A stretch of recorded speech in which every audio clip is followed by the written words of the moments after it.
ሰዎችን ብቸኛ የማድረጉ ሴራ ዲያብሎስ ደግሞ በጣም እየሰራ ነው። አሁንማ የቴክኖሎጂውም አይነት እየበረታና እየጨመረ ሰው በግሉ ከማቴሪያል ጋር ብቻ እንዲገናኝ ተደርጎ ስብዕና ሙሉ በሙሉ ወደ አውሬነት እየተቀየረ መምጣቱን እናያለን። በነጮቹ ዓለም ይህን በሙሉ ጨርሰውታል። ቴክኖሎጂውም ለዚህ አጋዥ ነው። አንድ ሰው በዚህ በነጩ ዓለም ውስጥ ጧት ወጣ፣ ከብረታ ብረትም ይሁን ከስራው ዘርፍ ውስጥ ባለሙያ ተሰለፈ፣ እየበረረ ሄደ፣ ማታ ገባ፣ ተኛ፣ ጧት ተነሳ። በዚህ መካከል ልጅ ተወለደ፣ አደገ፣ ስነ ምግባር አለው፣ አወቀ፣ አመለከ፣ ጸለየ። ምንም የሚያገባው ነገር እንዳልሆነ እየሆነ ያለውን ነገር ስናይ በእውነትም ዲያብሎስ በብቸኝነት ሰዎች እንዲሰቃዩ የሞት ሽታ እንዲሸታቸው ዕለት ዕለት ኑሯቸው ውስጥ አማካሪ ሆኖ ገብቶ በረከትን እያሳጣ ነገ ሙት ተነጎዳያ ሙት እያለ የሞት ቅያሬና የሞት ትምህርት ቤት ሁሉ ተሰርቶልናል። ውስጣችን አማካሪው የበለጠ የሚገፋፋን ሙት የሚለውን ነው። በተለይም በዚህ በውጭው ዓለም ውስጥ ያለው አብዛኛው የሞት አማካሪ አለው። በዚህ በድራግ ውስጥ የገቡ በሐሽሽና በእጸፋሩስ ውስጥ የዘለቁ የበለጠ ለሞት ትምህርት ቤት ቅርብ ናቸው እና በዚህ ሁኔታ ውስጥ የተጠላለፈ ወገን አብዝተን የብቸኝነቱን መንፈስ ይዘነው መጣላችንን ስናስተውል በየግል ብዙ ሕዝብ ተጥሏል ማለት ነው። የሚለይ ሰው ክፉን ጠላት ማስደንገጥ መቻል አለበት። እግዚአብሔር ስሙ የተመሰገነ ይሁን። መለየት በአብርሃም ሕይወት ውስጥ ዘፍጥረት ምዕራፍ 12 ቁጥር 1 ላይ እንዲህ ይላል፣ እግዚአብሔርም አብርሃምን አለው፣ ከአገርህ ከዘመዶችህ ከአባትህ ቤት ተለይተህ እኔ ወደማሳይህ ምድር ውጣ። ተለይተህ የሚለውን ቃል ነው የያዝነው። ለእግዚአብሔር መንፈሳዊ ሞገስና የክብሩ መግለጫ ለመሆን የመጀመሪያው ደረጃ አንዱና ክርስቲያናዊ ሕይወትን በድል ላይ ይዘን ወይም በትግል ውስጥ ቆመን በድል አምባ ላይ መሰረታችንን እንድናጸና ከሚረዳን ክፍል ውስጥ አንዱ ይሄ መለየት ነው። ተለይ፣ በቃ ከዘመዶችህ፣ ከአባትህ፣ ከአገርህ፣ ከወገንህ፣ ከመንደርህ፣ ካደክበት ቤት ተለይተህ ውጣ። በቃ ብዙዎቻችን ትልቁ ችግር መለየት ላይ ያለን አቋም ጠንከር ያለ ስላልሆነ ተመሳስለህ እደር የሚለው ባህሪ ከሐሜቱም ከክፋቱም ከተንኮሉም ከትችቱም ጋራ አብረን ባናኗራችን ውስጥ የጋራ የሆነ አሰላለፍ እንዲኖረን ፈቃደኞች ነን። ለምን ያኮርፉኛል? ጸሎት በምጸልይበት ጊዜ ሁሉም የሚቀየሙ መስሎ ከታያቸው ለዛሬ ላቁም ብለን ያቆምናቸውም ጊዜያቶች አሉ። የይሉኝታ ጠባያቶች የመለየትን መንፈሳዊ ጸጋ እንዲጠነክር አያደርጉትም። የጓደኞቻችንን ገጽታ በሚገባ ስለምንረዳ ባህሪያቸው ከእግዚአብሔር አምላክ ቅዱስ መንፈስ ጋር የመገናኘታቸው ኃይል ደካማ መሆኑን ስለምናቅ እነሱን ላለማሳጣት ስንል አንዳንድ ጊዜያቶችን በዝምታ መርጠን ከባህሪያቸውና ከሀሳባቸው የተስማማንባቸውም ጊዜያቶች አሉ።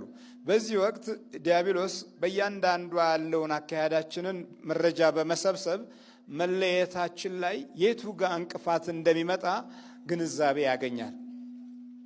ያልተለየ ክርስቲያን ለየት ብሎ በመንፈሳዊ ጽናት ያልቆመ በበረከቱ በኩል አልፎ የጸጋው ምስጢር ተካፋይ መሆን አይችልም። ዛሬ የቤተ ክርስቲያን አገልጋዮችን ትልቁ ፈተናቸው በመለየት ባለው አቋም ላይ ያላቸው ጥንካሬ፣ ለእምነት የሚሰጡት ቦታና ፍቅር የሚለካው ከመድረክ በስተጀርባ ባለው አኗኗራቸው ጭምር ነው። ከክፉ መንፈስ ጋር አንድ ጋር የሚሰሩበትን አጋጣሚ ፈተናዎች በሚገባ ተሻሽለውና ራሱን አዳብሮ የሚመጡትን በቀጥታ መቀበል በሚጀመርበት ጊዜ ይሄ የመለየት ተስፋ አይደለም። መለየት ክርስቲያናዊ ሕይወት እንዲህ ነው የሚለው ከአባትህ፣ ከዘመድህ፣ ከወገንህ፣ ከአገርህ፣ ከጎሳ፣ ከዘር ቆጠራ፣ ከሐሜት፣ ከጥላቻ ይህ ሁሉ ከሚኖርበት ቦታ ሁሉ ተለይተህ ውጣ። ልክ መውጣት ሲጀምር ደግሞ እግዚአብሔርን እየሰማ ያወጣ ስለሆነ ተለይቶ በሄደበት መንገድ ላይ በጎደለው ነገር ላይ ሁሉ የሚጠይቀው ማንን ነው ማለት ነው? እግዚአብሔርን ይጠይቃል። በቃ የተለየ ሰው እግዚአብሔርን ይጠይቃል። ተለይ ያለውን ጌታ መለየት ሲጀምር በተለየበት አኳኋን ውስጥ ደግሞ ተከታታይ ባህሪያቶች ይኖሩታል። ልክ መለየት አቅጣጫ ከመቀየር ሁለተኛው ክፍል ጋር የተያያዘ ነው። ዛሬ ብዙዎቻችን አቅጣጫ አልቀየርንም። አንዳንዴ ለመለየት እንሞክራለን። ዛሬ ወደዚህ ጉባኤ መጥተናል። ከዚህ ጉባኤ መልስ የተማርነውን ያወቀውን የተራዳነውን ነገር የሚያተረማምሱ ዘመዶች እና ቤተሰቦች፣ ጓደኞች እና እናቶች፣ አባቶች አሉን። ትምስምሱን የሚያወጡት እዚህ በዓይንህ ያየኸውን ጨለማ አድርገው የተረዳኸውን አንተ ያወቀውን ሌሎቹ ምንም የማያውቁት እንደገና ሌላ አይነት ጨለማ ውስጥ ሲከቱህ መለየትን ያላጠበክ ስለሆነ ትንጋደዳለህ፣ ትንሻፈፋለህ፣ ትጠራጠራለህ፣ ትዋልላለህ። መለየት አቅጣጫን የመቀየር ገጽታን ማረጋገጫ ነው። ተለይተን እንቆምና ተመልሰን ደግሞ አቅጣጫ ስለማንቀይር እዛው ተመልሰን ረመጥ ውስጥ እንገባለን። ተመልሰን አመፃ ውስጥ እንገባለን። በዚህ አይነት አኳኋን ውስጥ የክፉ መንፈስ ልቦናችንን ሰልሎ የማግኛ ዘዴው አንደኛው ክፍል በመለየታችን ላይ ያለውን አቋም የቱን ያህል ጠንካራ መሆናችንን ለመለየት መቻሉ ነው። ሉሲፈር በከፍተኛ ሁኔታ የዘመኑን የኤሌክትሮኒክስ ግንኙነት አሻሽሎ ዛሬ ከአቅም በላይ በሆነ መንገድ ትውልድ ውስጥ ገብቷል። ስለዚህ ልጆች ብቸኛ የራሳቸው የሆነ ዓለም ፈጥረዋል። በጣም ለዲያብሎስ ቅርብ ናቸው። ትልልቆቹም የዚሁ የመናፍስቱ ዓለም ተገዢ ናቸው። የዘመኑ ትውልድ ሙሉ የቃል ኪዳን ሕይወት የተቋረጠበት ስለሆነ በጎነትንና ቅንነትን ለማግኘት በየትኛውም መንገድ አልታደለም። በዕለት ኑሮ ውስጥ በጎነት የለም። በዕድሜው ልክም በጎነት የለም። ስለዚህ እየተጣደፈ ሄደው ከሲኦል መንፈስ ጋር ነው። ያ መንፈስ ማለት ደግሞ ሉሲፈር ነው። ያይሃል እሱ አንተ አታየውም፣ ከባህሪ ውስጥ ይዋሃዳል። ሉሲፈር በመደበኛ ሁኔታ በዓለም አቀፍ በኢንተርናሽናል የአምልኮት ልጆች አሉት። እዛ ውስጥ የዘመኑን ጥበብ የተከተሉ ትውልድ እንዴት እንደሚጠፋ የሚቀይሱ በያዝነው ሞባይል እንዴት እንደምንለከፍ የሚያበረታቱና አጽናኝ ሆነው የዕለት እንጀራ እና እድል ውስጥ ሁሉ ገብተው ኑሯችንን በሙሉ የሚያጨልሙ ናቸው። ሉሲፈር ዛሬ እና ዳልሞቴዎ ሰንጋላ አይደለም ከእግዚአብሔር እንደሆነ እስቲ በሉ። ዓለም በመላው በክፉ እንደተያዘ እናውቃለን። እሺ አሁን አውቀናል ወይስ አላወቅንም? ቃሉ እውነት ነው አይደለም? ይሄው የምናየው አይደል እንዴ? ዓለም በመላው በክፉ እንደተያዘ እናውቃለን እኮ ነው። እንሰራለን፣ እንኖራለን፣ እንገነባለን፣ ደግሞ እንደገና ይፈርስብናል። እንዴት እንደፈረሰ አናውቅም። እንማራለን፣ እናውቃለን፣ እንረዳለን። ያ ያወቅነው ነገር ተመልሶ ፈርሶ እናገኘዋለን። እንምላለን፣ እንገዘታለን። በየሙያዎቻችን በየትምህርት ቤቶቻችን ስንመረቅ የምርቃኑን ቃል አንስተን እንፎክራለን፣ ግን ፈርሷል። ገና ከዩኒቨርሲቲው ሳንወጣ ፈርሷል። ገና ስራ ላይ ሳንወጣ ፈርሷል። ገና እቅዳችንን እንደያዝን ፈርሷል። እንቀድሳለን፣ እናስቀድሳለን፣ እናስተምራለን። የሚገርመው ግን አልሆነምና አናቅም። ከእግዚአብሔር ካልሆነን ደግሞ አናቅም። በቤቱ እድሜያችን ያልቃል እንጂ ዘመናችን፣ አመቶቻችን በሞት እስኪጨረግፉ ድረስ ከምናድነው ይልቅ የምናጠፋው ይበልጣል። ግልጽ ነው። ከምንመርቀው ይልቅ የምንረግመው ይበልጣል። ከምንመክረው ይልቅ በአካሄዳችን መርዘን የምናቆስለው ይበልጣል። ከምንገነባው ይልቅ የምናፈርሰው ይበልጣል። ከምናቅደው ይልቅ የሚበላሽብን ይበልጣል። ደህና ከምንወልደው ይልቅ ክፉ የምንወልደው ይበልጣል። በጣም የሚገርም ነው። ለካ ቃሉ እንዲህ ነው ያለው። ከእግዚአብሔር ከሆነን ዓለም በመላው በክፉ እንደተያዘ እናውቃለን። እግዚአብሔር ስሙ የተመሰገነ ይሁን። ከሆነን እናውቃለን ማለት ነው። አሁን ወደዚህ የመጣ ነው።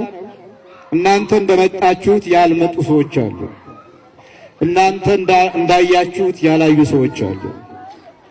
እነዛ አለ ምክንያት አይደለም፣ በቀጥታም ይሁን በተዘዋዋሪ በመናፍስት የጠላት ባህሪ ውስጥ የገባ ኑሮ፣ ባህሪ፣ ህይወት፣ አቋም፣ ልምምድ ይኖራቸዋል።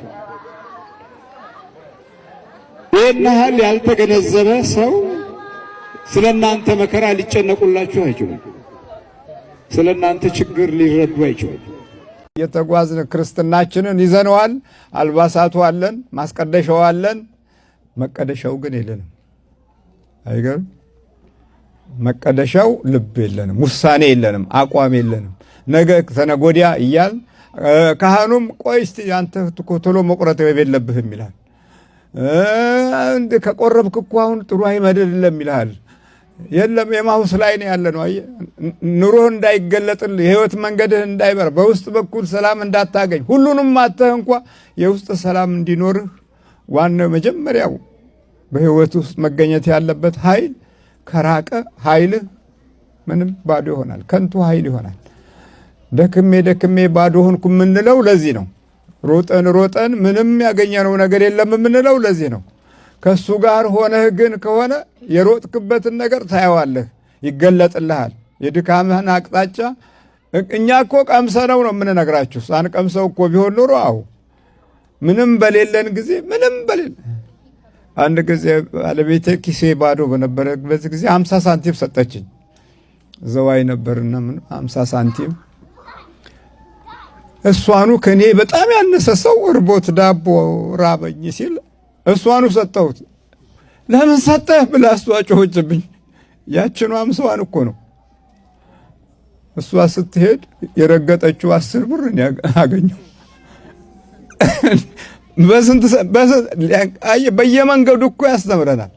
ያቺ 10 ብር እኮ በዛን ጊዜ ከሳምንት በላይ ተበላበታል። ከሳምንት የዛሬውን አያድርገው አይስማ ዛሬ 10 ብር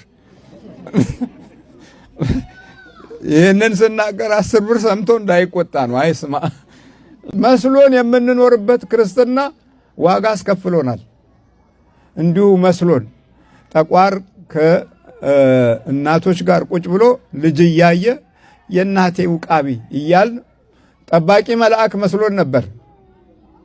አዳኝ መልአክ መስሎን ነበር። እድልን እንደሚበላ፣ አይናችንን እንደሚጋርድ፣ ውስጣዊ ሕይወታችንን እንደሚያበላሽ፣ የባህሪ ለውጥ እንደሚያመጣ፣ ቋንቋችንን እንደሚያዛባ፣ የፊት እይታችንን ሁሉ እንደሚያጠፋ፣ አካላዊ ቅርጻችንን እንደሚያዛባ፣ ለሰዎች እይታ ክፉ ማስመስሎ እንደሚያሳይ አናቅም። ግን መጀመሪያ ጥሩ መስሎን ነበር። መስሎን ነበር። ብዙ እናቶች ጎርጎሮስ እንደው የኚህ ሰው የድራሻቸውን ያጥፋልኝ እያሉ ጠቋር ስለተነካ ቀስ መሰስ እያሉ ይሄዱ ነበር። ጉባኤ መተው ሊድሩ መተው ጠቋር ሰይጣን ነው ስል የእናት አባት አምላክ ሰይጣን ነው፣ ድራሽን ያጥፈው አንተ ነው እያሉ ሹልክ እያሉ ሲሄዱ ብዙዎች ናቅ ነበር። ቆይተው ሲመጡ ለካ ሰይጣን ነው መስሎን ነበር። አያችሁ፣ እዚህ ሩቅ የሚሄድ መስሏቸው ነበር።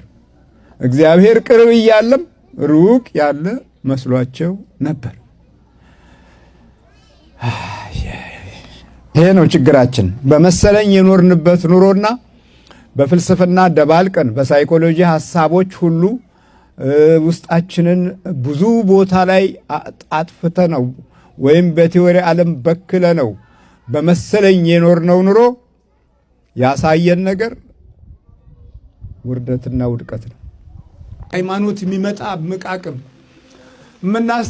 የምናስተምራችሁ ያንን ምቃቅም የራሳችሁ እንድታረጉ ነው። ቤት ውስጥ ያለውን ነገር እንድታውቁ ነው።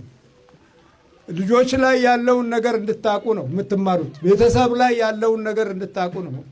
ያን የምታውቁበት ምቃቅም ደግሞ የእግዚአብሔር ኃይል ነው። በቃ መስገድ መጸለይ ስትጀምር፣ መንበርከክ ስትጀምር ጉዱን ታውቀዋለህ። ግን ልካ እንደዚህ ነው እንዴት ትላለህ። አለበለዚያ ጉዱ ወደ ጉድጓድ እስኪወስድ ድረስ በቃ ዝም ብለህ በአይን እይታ ብቻ የምትኖር ዓለም በቂ ነው ብለህ የዕለት እንጀራህን ብቻ ያውም ከስቃይ ጋር እየበላ ትኖራለህ። ትርጉም የለውም። መታወቂያዋን የተቀበለችው ላይሰንሷን የተቀበለች ይዛ አይኗን ሸፍኝ መብራት ላይ መድና ፈታኙ ፈተናት ዙሪ አላትና በዛ ይዟ ዞረና አሁን ጨርሰሻል ይግድ አላት። ይግድ ትጎና go back to the yard አላት። ከዛ ልክ ለቴስት መጣሁና ሸፈን አረኩና ብለሽ ስጮህ ቁልፉና ሩጭ አልኳት። ከዛ ይዘው ነበር ያንተን መቁጠሪያውን ቀጠቀጠችኝ መጣችኝና ባረረችኝና ይዘው ወደች ትራኳን በቃ ተሸነፈችው። በመቁጠሪያ ስትመታ ነው ያቆምከው? ለቀኳት። አስለቀቀች። እዚህ ላይ መታችኝና አስለቀቀች። በምን መታችሁ? እስቲ እንዴት አድርጋ አሳየኝ እኮ አሳየኛ። አይደለም ካሳየኝ እንደዚህ አድርጋ ይዛ እንደዚህ አድርጋ መታችኝ። እንደዚህ አድርጋ በኢየሱስ ክርስቶስ መታችኝ። ነቃችብህ። ብዙም ሰው አሁን ነቅቷል። እንደውም ከቤተ ክርስቲያን ሰው የበለጠ የነቃችሁት እናንተ ናችሁ። በጣም ብዙ ማለት የመንፈስን ረቆ የመያዝና ስልቶችን በሚገባ ሬዲዮ አቢሲኒያን በመከታተል አዳክማችሁታል ማለት ይቻላል። አብሮ ይወለዳል፣ አብሮ ይበላል፣ አብሮ ይጠጣል፣ አብሮ ይማራል። ወደ አደጋው መንገድ ይወስዳል፣ ወደ መውደቂያው ስፍራ ይወስዳል። መንፈሱ በሚያየው ስለምታይ ያንተ የምታየውን ነገር አታገኘውም። መንፈሱ የሚያውን ብቻ ነው የምታየው። በልተዘገድ ፍትህ ነው ለዘቱ ወጥነው ተከሰከስሻለ ፈጠን በኢየሱስ ክርስቶስ ስም በስላሴ ስም በወላዲተ አምላክ ስም በቅዱስ ሚካኤል ስም ሲኦል እንገባለን። በናዝሬቱ በኢየሱስ ክርስቶስ ስም ሲኦል ታስረናል። ቶሎ ሰባት ይጮናል።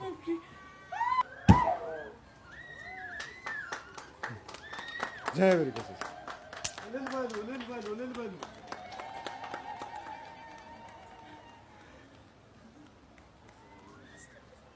በጣም ጎበዝ። በርቻ ይዘሽ ስትፈተኝ ግን ጋርዶሽ ነበር? አዎ ጋርዶኝ ነበር። ጋርዶኝ መብራት ላይ ቆሜ በቃ እንደዚህ ጩይና ቁልፉን ሰተሽ ሩጭ አለኝ። ጩይና አለሽ? ማየት አልቻልኩም መብራቱን። ከዛ ይሄ መቁጠሪያውን ይዤ ነበር አውጥቼ ደበደብኩት። ከዛ ጸጣል። ከዛ ለቀቀኝና ነድቼ ሄድኩኝ።